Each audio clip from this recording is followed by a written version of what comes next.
Hello दोस्तों, नमस्कार। वाचस्पति युवा चैनल में आपका सहर्ष स्वागत है।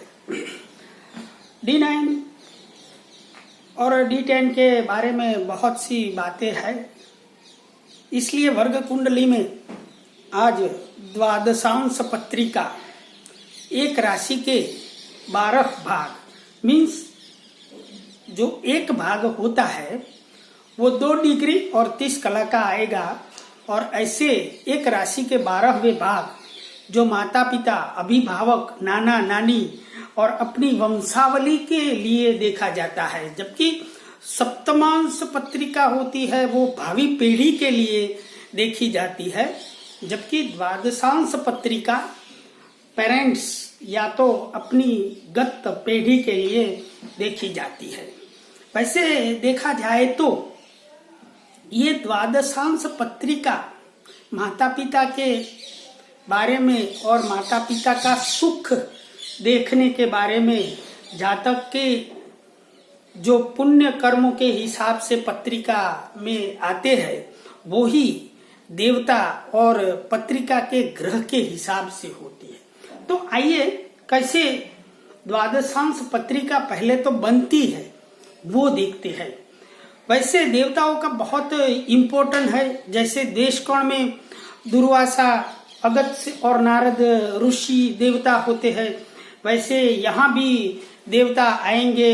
नवांश में भी देव, मनुष्य और राक्षस ऐसे देवता होते हैं। तो देवता के मुताबिक ग्रहों का समन्वय करने से वर्ग पत्रिका बहुत सा इम्पोर्टेंट देखने को एक्सपीरियंस में मिला है। वैसे ये 12 भाग आते हैं और एक भाग 2 डिग्री 30 कला का आता है। तो पहला भाग 2 डिग्री 30 कला का आएगा, बाद में दूसरा भाग 5 डिग्री तक होगा, बाद में 730 डिग्री, बाद में 10 डिग्री। ये एक देश का बराबर 10 अंश का होता है। तो उस मुताबिक भी आप डिटेल के जो पहले 4 भाग है 10 डिग्री तक के, वो एक द्वेष कोण होगा, समझे। दूसरा देश कोण में 12 से 30 15 डिग्री, 15 से 30 और 20 डिग्री, ऐसे 3 देश कोण में 4 द्वादश के भाग भी आएंगे 2 डिग्री और 30 कला का। तो इसी प्रकार भी हम द्वेष कोण, नवांश और द्वादशांश पत्रिका के देव से सभी का निकाल के समन्वय करके किसी के ग्रह का आकलन अच्छी तरह कर सकते हैं। जैसे कि ये 2 डिग्री और 30 कला ऐसे 12 भाग हुए, तो 12 भागों में 159 मीन्स त्रिकोण राशि, जो ये पहला भाग, बाद में 5वां भाग और ये 9वां भाग, इनके देवता गणेश जी होते हैं। गणेश शब्द वो भौतिक और आध्यात्मिक प्रगति के लिए ये अच्छे शुभ करने वाले देवता माने गए हैं। ऐसा फल किसी भी ग्रह के इस भाग में आने से समझना चाहिए। बाद में जो त्रिकोण के बाद जो भाग आएगा कि दूसरा, 6वां और ये 10वां भाग जो होता है, उसके देवता अश्विनी कुमार होते हैं और वो स्वास्थ्यवर्धक होते हैं और अपने अभिभावकों और जातक के संबंध में बहुत ही अच्छी भावना, समन्वय दिखाने वाले और आरोग्य प्रति और प्रकृति के प्रति सहृदयी होते हैं, ऐसा अर्थ निकालना चाहिए। बाद में जो तीसरा भाग, 7वां भाग और 11वां भाग के देवता यम होते हैं। यम तो आप जानते हैं, जैसा नाम है वैसे गुण है, मीन्स थोड़े कठोर यम, नियम, संयम के आग्रही होते हैं। और इस प्रकार इसका ये पंक्चुअलिटी या तो यम दंड या तो क्या बोलते हैं कि जो अपने कार्यों में जो कठिनता से बर्ताव करते हैं, ऐसा फल माना गया है। बाद में जो चौथा, 8वां और 12वां भाग होता है, इसके देवता होते हैं यम के बाद सर्प। सर्प ये क्या है? शेषनाग मीन्स कि विष्णु के आराम का स्थान है। यहाँ विष भी है और जो ग्रह इसमें रहता है वो विष से प्रतिपादित भी होता है। इस तरह ग्रह का फल समझना चाहिए, क्योंकि सर्प की असर जरूर आएगी। तो यहाँ इस प्रकार देशकोण और द्वादशांश, एक देशकोण बराबर 10 डिग्री मीन्स के एक राशि के 3 भाग हुए, और ये द्वादशांश में 12 भाग हुए, तो 1 से 4, 5 से 8 और ये 9 से 12, इन 3 भाग हो गए। तो वैसे तो आप जानते हैं देशकोण के पत्रिका में या तो वर्ग पत्रिका के बारे में समझाते हुए मैंने आपको कहा था कि चर राशियां होती है, वो इसके देवता नारद, अगस्त्य और गणेश जो स्थिर राशि और द्विस्वभाव राशि के होते हैं, इसी प्रकार इसका समन्वय होता है। और जैसे कि ये फर्स्ट भाग है 230 डिग्री का, तो ये नारद इसके देवता देशकोण से हिसाब से होगी। बाद में दूसरे देश में अगस्त्य आएगा और तीसरे भाग में दुर्वासा आएगा। उसी प्रकार द्वादशांश पत्रिका में पहला भाग गणेश देवता हो गए, दूसरे अश्विनी कुमार हो गए, तीसरे यम हो गए और चौथे सर्प रहेंगे। ये क्रम ऐसा ही रहेगा। जबकि ये स्थिर राशियां है 2, 5, 8, 11, इसमें पहला भाग से लेकर चौथे भाग तक अगस्त्य ऋषि हो गए। क्योंकि स्थिर राशियों में ये अगस्त्य होते हैं, बाद में दुर्वासा दूसरे देशकोण के देवता होते हैं और तीसरे देशकोण के नारद होते हैं। वैसे जो द्विस्वभाव राशियां होती है, इसके जो पहले देशकोण होते हैं इसके दुर्वासा होते हैं, दूसरे नारद होते हैं और तीसरे गणेश होते हैं। लेकिन जो ये द्वादशांश का क्रम है, दोनों का समन्वय करके देवता देखे जाते हैं, तो बहुत ही अच्छा प्रिडिक्शन आता है।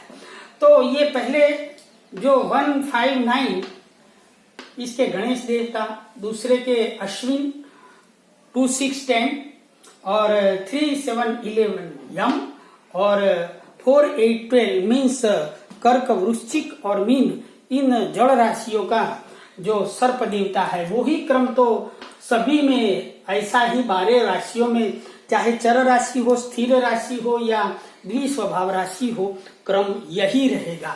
और बाद में आप अपने स्पष्ट ग्रह या तो लग्न को देवता और द्वादशांश और देशकोण के हिसाब से भी देख सकते हैं। बाद में नवांश पत्रिका में देव, मनुष्य और राक्षस, इनों के भी देवता देख के कोई भी ग्रह का आकलन कर सकते हैं और बहुत ही इम्पोर्टेंट है।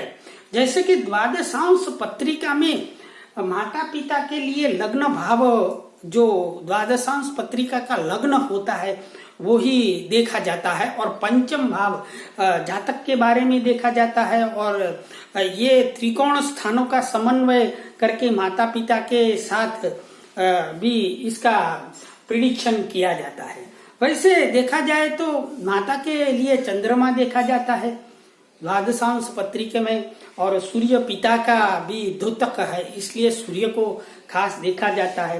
द्वादशांश पत्रिका में राजयोग हो, धन योग हो, वो बहुत समृद्धि और फलदायक सामाजिक स्तर, प्रतिष्ठा स्तर अभिभावकों का देता है, और वो खुद पुत्र को मिलने वाला है, तो वो भी इसको योग बनेगा। इसलिए द्वादशांश पत्रिका बहुत ही इम्पोर्टेंट है कि मनुष्य जन्म लेते हैं उसको क्या जो विरासत में मिला है, विरासत का बहुत ही फर्क जीवन में प्रारब्ध का रहता है। जो एक बच्चा गरीब में जन्मता है, एक अमीर में, तो कितनी जीवन में कठिनाइयां एकदम सरलता बन जाती है, वो आप सभी जानते हैं। इसलिए माता पिता का जीवन में बहुत ही रोल रहता है, और ये द्वादशांश पत्रिका बहुत ही इम्पोर्टेंट जातक के लिए बन जाती है। वैसे हम उदाहरण के तौर पर एक इंदिरा जी की पत्रिका लेंगे, जो आप सभी इनके बारे में जानते हैं, इसीलिए ये पत्रिका से हम समझेंगे कि कैसे द्वादशांश पत्रिका देखी जाती है। वैसे तो आप सभी जानते ही है कि इंदिरा जी का जो बर्थ ऑफ टाइम 19 नवंबर 1917 और रात के 11:11 इलाहाबाद में हुआ था और कर्क लग्न था इनका।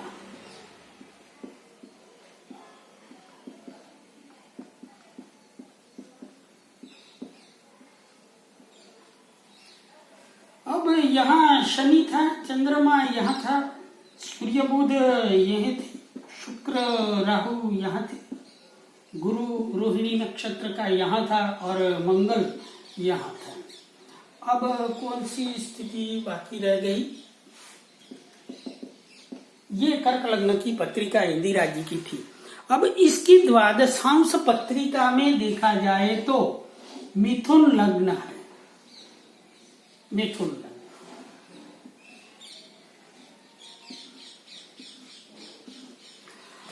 मिथुन लग्न में शुक्र तृतीय स्थान में, गुरु और केतु।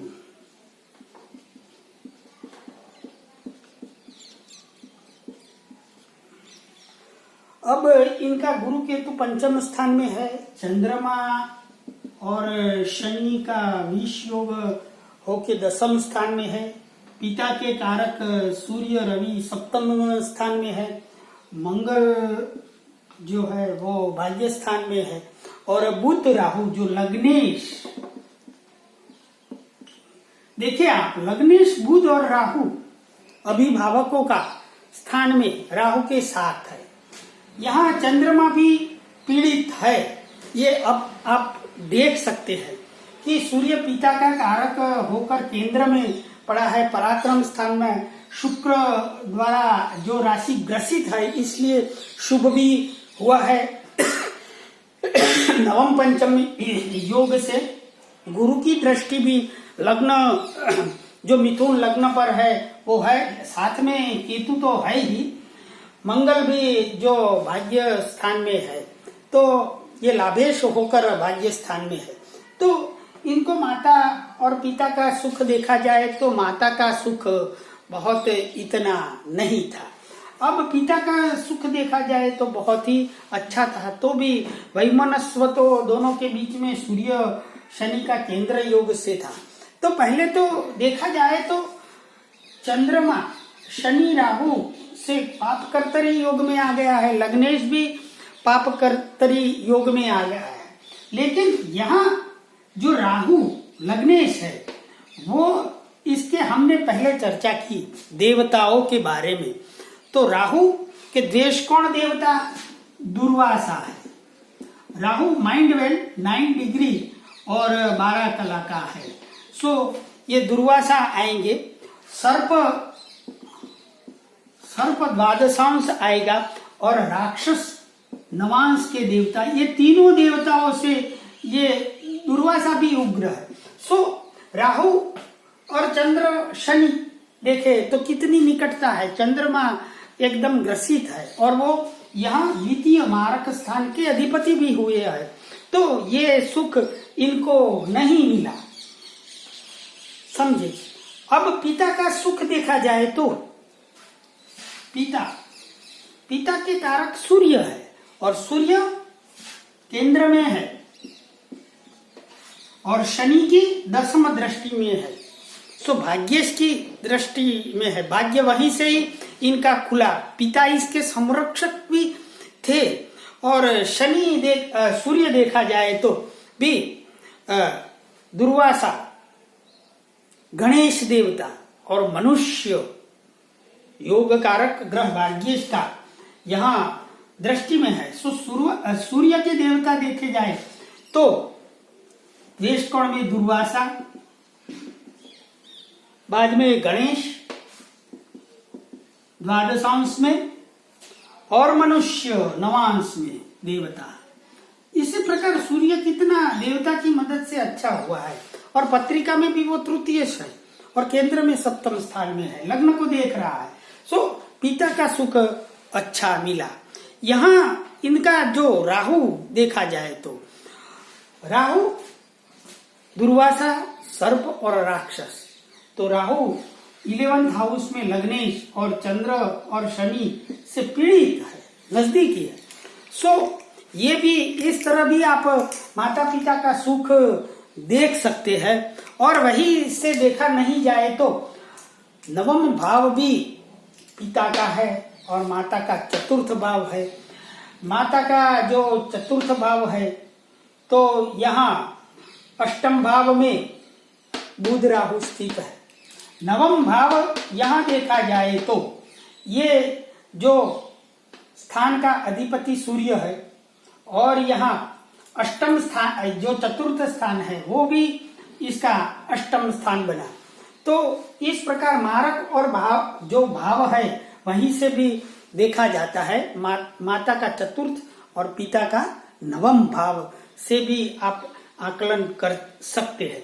किसी की भी पत्रिका में द्वादशांश पत्रिका में जितने राजयोग हुए हैं और इतना अभिभावकों या तो अपनी जो वंश होता है इसकी अच्छी स्थिति, धन योग होते हैं तो अच्छी इतनी समृद्ध स्थिति होती है, वो ये इस पत्रिका में देखा जा सकता है कि यहाँ रवि, मंगल, गुरु, शुक्र सभी ग्रह चंद्र शनि के अलावा बहुत ही अच्छे हुए हैं। यहाँ अपने संतान के बारे में भी पंचम भाव से देखा जाए तो गुरु संतान इसके बहुत ही अच्छे और प्रसिद्ध थे। लेकिन राहु हमने देखा तो राहु केतु दुर्वासा सर्प और राक्षस के देवता है।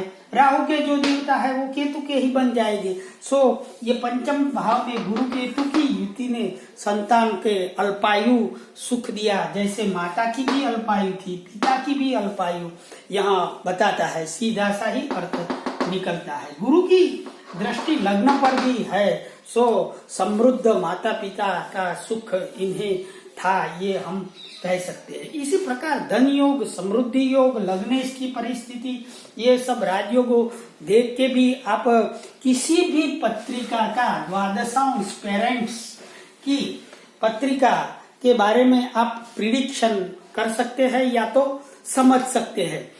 ये पत्रिका देखी जाए तो राजयोगों और समृद्ध योगों के बारे में कैसे वर्ग पत्रिका देखी जाती है, द्वादशांश पत्रिका, इसका मैं एक एग्जाम्पल आपको देता हूँ।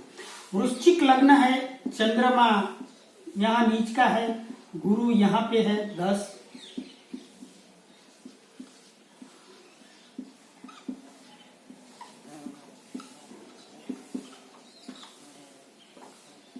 यहाँ शुक्र और मंगल है, यहाँ बुध स्वगृही है और सूर्य की स्थिति यहाँ है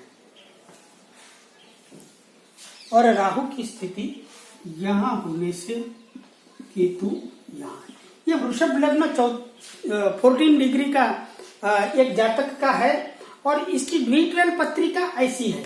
इसमें आप देखिए गुरु स्वगृही, शनि स्वगृही, मंगल स्वगृही, बुध स्वगृही, 4 ग्रह योग और राजयोग देखा जाए तो यहाँ सिंहासन योग 2, 6, 8 और 12 भाव से बना है। सिंहासन नाम का राजयोग पत्रिका में, वर्ग पत्रिका में भी राजयोग और धन योग वैसे जैसे पत्रिका में D1 में देखते हैं वैसी ही तरह देखने चाहिए।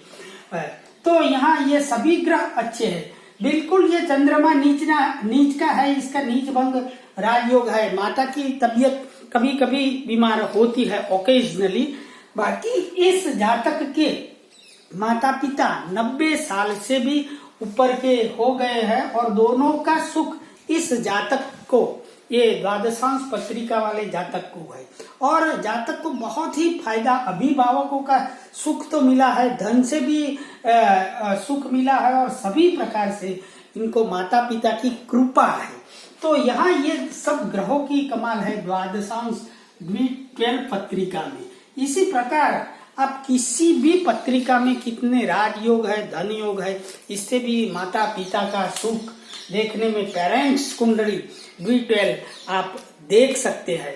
दूसरी मैंने आपको की दी कि जो गणेश, अश्विनी कुमार, यम और सर्प, ये इन्हीं के देवता 1, 5, 9, 2, 6, 10, 3, 11, 4, 8, 12 राशियों के भाग जो होते हैं 12 भाग, उसके हिसाब से भी देखा जाता है। द्वादश देशकोण और नवांश, ये तीनों के कोई भी स्पष्ट ग्रह के देवता निकाल के ही, कोई भी ग्रह का आकलन करके भी कोई ग्रह कितना बलवान है, कितना अच्छा है, शुभ करता है, वो भी आप देख सकते हैं। और दूसरी तरफ ये पत्रिका मैंने एग्जाम्पल में दी कि जो माता पिता का एकदम 90 साल से ऊपर ये जी रहे हैं, तंदुरुस्त है, माता पिता से जातक को भी फायदा है और संपूर्ण सुख इसके जीवन में है। तो इसी प्रकार आप डिटेल पत्रिका से जांच सकते हैं। किसी की भी पत्रिका D1 बलवान हो सकती है, लेकिन जो जो सुख वर्ग पत्रिका से देखा जाता है वो प्रश्न के लिए पर्टिकुलर होती है। और जो नवांश है तो पत्नी के लिए है, सप्तमांश है तो पुत्र के लिए है, और अभिभावक या तो माता पिता के बारे में है तो द्वादशांश। तो ये पर्टिकुलर कुंडली जो वर्ग होती है वो बलवान होने से कितना रिजल्ट वर्ग पत्रिकाओं का ज्योतिष में मायना रखता है, इसका ये एग्जाम्पल देके मैंने आपको बताया कि कोई भी प्रश्न हो इसकी वर्ग पत्रिका निकाले और वो वर्ग पत्रिका कितनी बलवान हुई है, इसी प्रकार कोई भी प्रश्न का ज्योतिष में आंसर या प्रिडिक्शन करने में बहुत ही सहायता होती है। इस प्रकार आप देख सकते हैं। अस्तु दोस्तों, नमस्कार। ओम नमः शिवाय।